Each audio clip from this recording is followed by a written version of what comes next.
Դա է դժվար։ Դժվար է, երբ նոր տարին գալիս է ու դու ժամը 12-ին չես սպասում։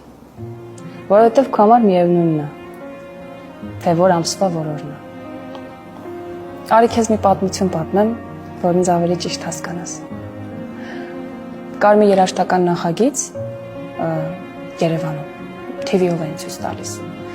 Անունը արի չասեմ, չիմանամ, որ մեկի մասն է խոսքը։ Ես շատ էի ուզում այդ նախագծի մասնակցեի, բայց քանի որ ունեինք տրանսպորտի գումարի խնդիր, ուղղակի չէի կարող գնալ։ Հետո պատահական իմացա, որ իմ համակարգացին նույնպես մասնակցում է այդ նախագծին եւ հայտը ներկայացրել ու անցել է։ Եվ իրենք ավտոմեքենա ունեին։ Այսինքն այդ հնարավորություն էր, որ ես ինքս էլ հայտ ներկայացնեմ ու իր հետ միասին կգնամ կգամ, համ տրանսպորտի գումար կխնայեմ, համ էլ կիմանամ գոնե ծանոթ մարդկանց հետ եմ գնում գալիս։ Ես արդեն հասել էի ֆինալ, ու արդեն այն փուլն էր, որ պետք է որոշվեր այն մարդկանց անունները, ովքեր պիտի անցնեն ֆինալ։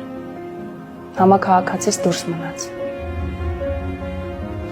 Ու ես այդ օրը ստիպված վատ երգեցի, որ ինձ էլ դուրս թողեն։ Որովհետև էլ չէի կարողանա գնալ գալ։ Ինքը չէր գալու ինձ հետ, ես չունեի այդ ֆինանսը։ Բայց ես վստահ եմ, որ ես եթե մասնակցեի մինչև վերջ, ես կհաղթեի այդ նախագիծը։ Այդ դա է դժվար, որ դու գիտես,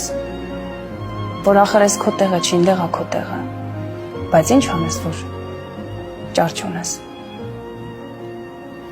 Այդ դա է դժվար։ Հիմա եմ հասկանում, որ Աստված ինձ այդ կյանքը տվել է նրա համար, որ այսօր իմ ձայնը արժեք ունենա, որ հոգի ունենա։ Գիտես այն օրը ինչ էի մտածում։ Ընդամենը հիմա իմ մեկ ելույթի գումարով